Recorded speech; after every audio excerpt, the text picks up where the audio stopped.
Mobile जो है Samsung का है, ये 12 फ़ोन है। उसमें फ़ोन डिस्प्ले बदलने के लिए आया है फ़ोन में डिस्प्ले लाइट नहीं आ रही है।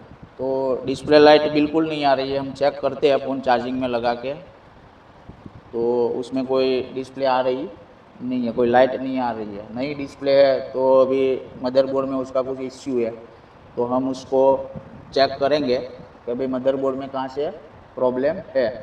तो हम ये फ़ोन को थोड़ी देर रखते हैं, मैं थोड़ा थियरिकल समझाता हूँ कि भाई डिस्प्ले लाइट में क्या इश्यू है। तो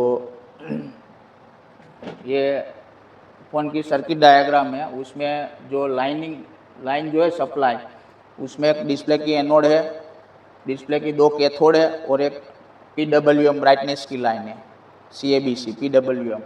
ये जो लाइन है वो इधर वाया कैपेसिटर कुछ प्रोटेक्शन लेके सप्लाई जा रही है। इधर जो है पूरा लाइट सेक्शन है। मोबाइल सैमसंग A12 में लाइट नहीं आ रही है, ग्राफिक्स आ रही है, लाइट नहीं आ रही है, डिस्प्ले भी नहीं बदली है तो भी डिस्प्ले नहीं आ रही है। तो ये पूरा लाइट सेक्शन है। उसमें से कोई ना कोई सप्लाई का इश्यू है, या तो लाइट आईसी खुद ख़राब है, या तो लाइट आईसी का कोई ना कोई इनपुट बंद है। तो हम फिजिकल फ़ोन में चेक करते हैं कि भाई फ़ोन में क्या इश्यू है। तो हम पहला चेक करेंगे उसकी सप्लाई। क्या करेंगे? हाँ, सप्लाई पहले हम चेक करेंगे कि भाई सप्लाई चालू है, बंद है, कोई शॉर्ट सर्किट है कि नहीं है। तो सप्लाई पे हम पहला GR लेंगे, GR से हम कंफर्म करेंगे कि सप्लाई में कोई इश्यू है कि नहीं है। तो हम देखते हैं फ़ोन में, तो यहाँ आइए।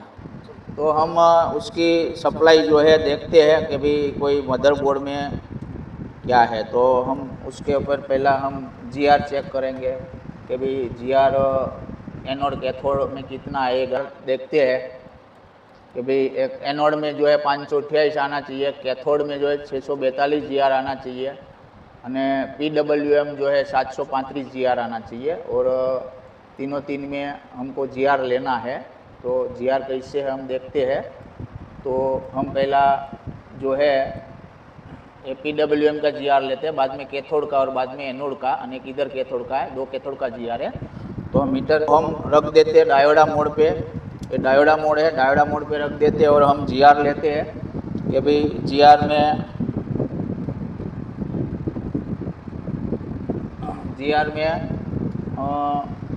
PWM में देखते हैं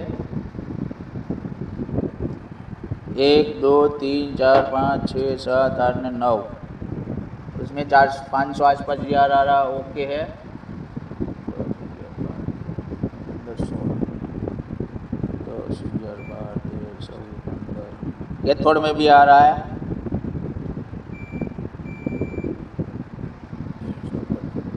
GR बाकी मैं देखता हूँ। 16 नंबर की लाइन है ना, 1 2 3 4 5 6 7 8 9 10 11 12 13 14 15 16 में सामने पिन है, कैथोड है।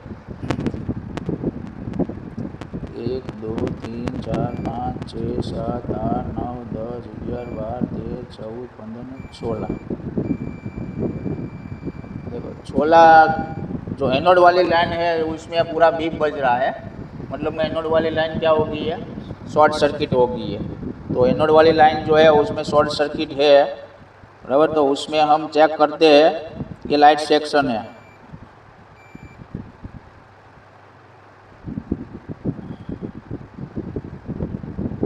देखो ये कैपेसिटर जो है, कैपेसिटर भी क्या हो रहा है, दोनों साइड बीप बज रहा है।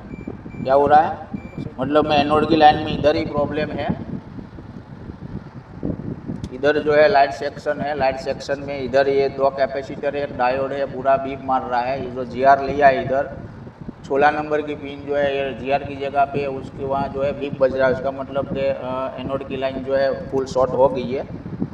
तो हम ये शॉर्टिंग जो है वो शॉर्टिंग पे हम रोजिन लगा के हम चेक करते हैं कि कौन सी चीज़ मेल्ट हो रही है, बराबर से।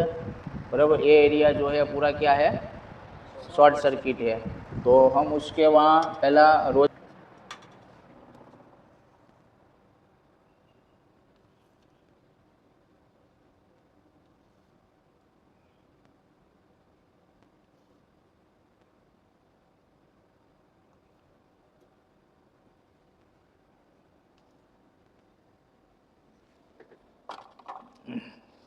अब फ़ोन को मैं लगा देता हूँ बोर्ड में, चार्जर लगाने से भी हीट हो रहा है, चार्जर लगाने से भी हीट हो रहा है।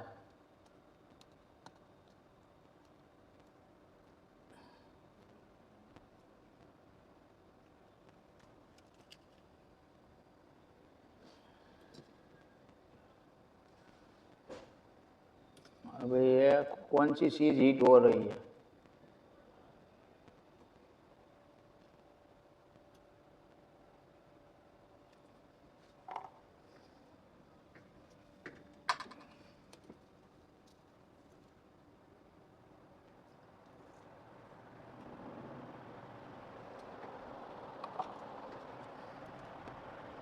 अब मैं चार्जर लगाता हूँ तो देखो कौन सी चीज़ पहला में हीट हो रही है।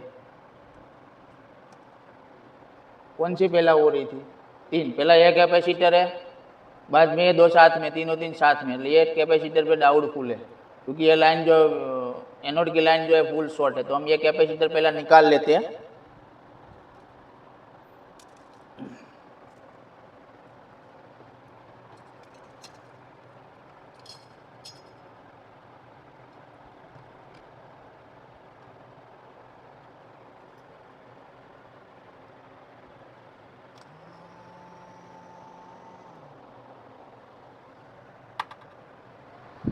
ये जो कैपेसिटर है पहला ए मिल्ट हुआ है,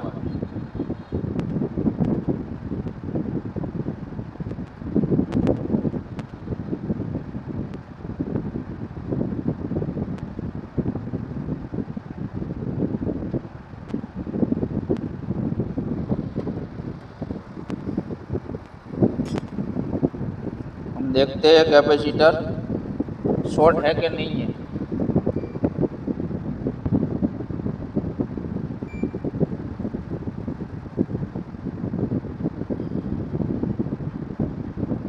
अभी तो ये लीकेज दिखा रहा है, इधर जो है जीआर जो है चालू हो गया है।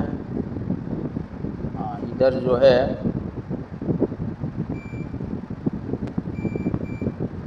इधर जीआर जो एनोड पे 16 नंबर पे आ रहा है। 1 2 3 4 5 6 7 8 9 10 11 12 13 15 ने 16, तो उसमें भी जीआर आ गया। जो पहला बीप मारता था वो जीआर आ गया। अब देखते हैं कि अभी डिस्प्ले आ रही है कि नहीं आ रही है। राजा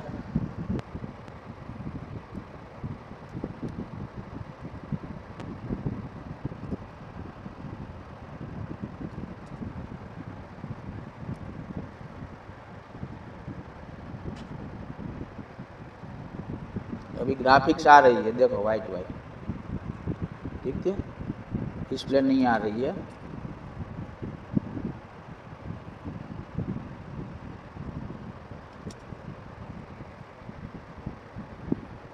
ये जो देखो आ गया ना। हाँ,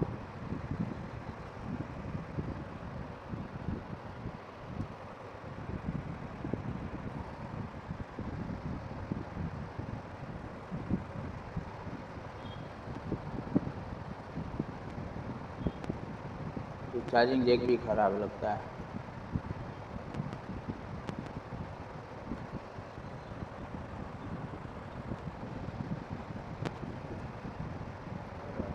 आ गया डिस्प्ले।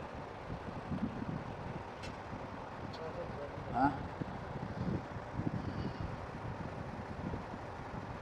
अभी जो ज़्यादा ब्राइटनेस नहीं आएगी तो एक कैपेसिटर हमको लगाना पड़ेगा। अभी निकाल लिया है, जो ज़्यादा ब्राइटनेस नहीं बढ़ेगी, लाइट जो है वो फोकस में नहीं आएगी, तो कैपेसिटर जो वैल्यू क्या है कैपेसिटर क्या करना पड़ेगा, लगाना पड़ेगा। अभी डिस्प्ले लाइट जो है आ गई है, जो पहला नहीं आ रही थी, शॉर्टिंग की वजह से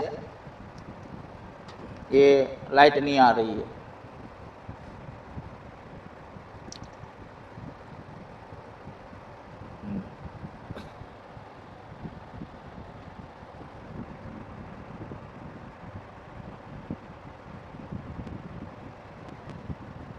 बराबर। तो इससे कोई भी प्रॉब्लम होता है तो पहला आपको जीआर लेना है, बाद में जीआर से पता लग जाता है लाइन ओके है, ओपन है, शॉर्ट है। ये लाइन में एनोड की लाइन शॉर्ट थी तो हमने रोजिन का उपयोग करके वो जो कैपेसिटर शॉर्ट था उसको हमने निकाल लिया, फ़ोन क्या हो गया, ठीक हो गया। बराबर। चलो इधर में जो हमने चेक किया है तो एनोड वाली लाइन क्या थी, शॉर्ट सर्किट थी।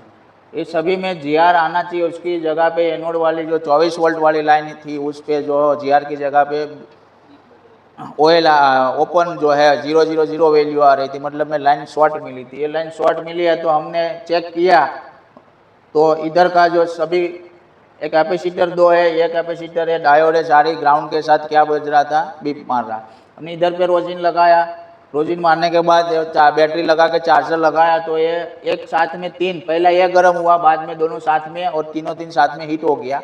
तो उसमें से पहला ये गर्म हुआ था तो हमने उसको निकाल लिया है। तो निकालने के बाद हमारा इधर जो बीप बज रहा था ये जीआर वैल्यू आ गई है, शॉर्टिंग हट गया है। बाद में फ़ोन में हम लगा के डिस्प्ले चेक किया तो डिस्प्ले लाइट जो है वो आ गई है। तो जैसे शॉर्टिंग हट गया तो लाइट क्या हो गई है, ओके हो गई है, बराबर। शॉर्टिंग था कैपेसिटर था, એટલે कोई भी रिपेयरिंग में जो आपके पास कंपोनेंट का कंप्लीट नॉलेज होना चाहिए कि भाई कैपेसिटर, रजिस्टर, डायोड, कोयल, कपलर, मॉसफेट, ट्रांजिस्टर, वो मीटर से किसी चेक करना है, सही है, गलत है, शॉर्ट सर्किट है, किसे पता करें। तो ये सारे कंपोनेंट का नॉलेज है तो आप ये कंपोनेंट जो है आप रोजिन पे शॉर्टिंग कंपोनेंट हम जो भी सप्लाई में मिले रोजिन लगा के हम यही कंपोनेंट पे वोल्टेज दे के हम महसूस करता है कि भाई शॉर्टिंग है, ये कंपोनेंट है कि इसकी लाइन में कोई अदर कंपोनेंट है, तो इसे रोजिन पेस्ट का यूज़ करके हम शॉर्ट सर्किट जो है फाइंडिंग कर सकते हैं कि किस जगह पे शॉर्टिंग है, किस कंपोनेंट में शॉर्टिंग है। तो ऐसे सैमसंग ये 12 फ़ोन जो है कैपेसिटर शॉर्ट होने से वजह से पूरी डिस्प्ले में लाइट नहीं आ रही है। तो ये डिस्प्ले ये जो वीडियो है अच्छा लगे तो सब्सक्राइब कीजिए, लाइक कीजिए और बेल आइकन को दबा दीजिए।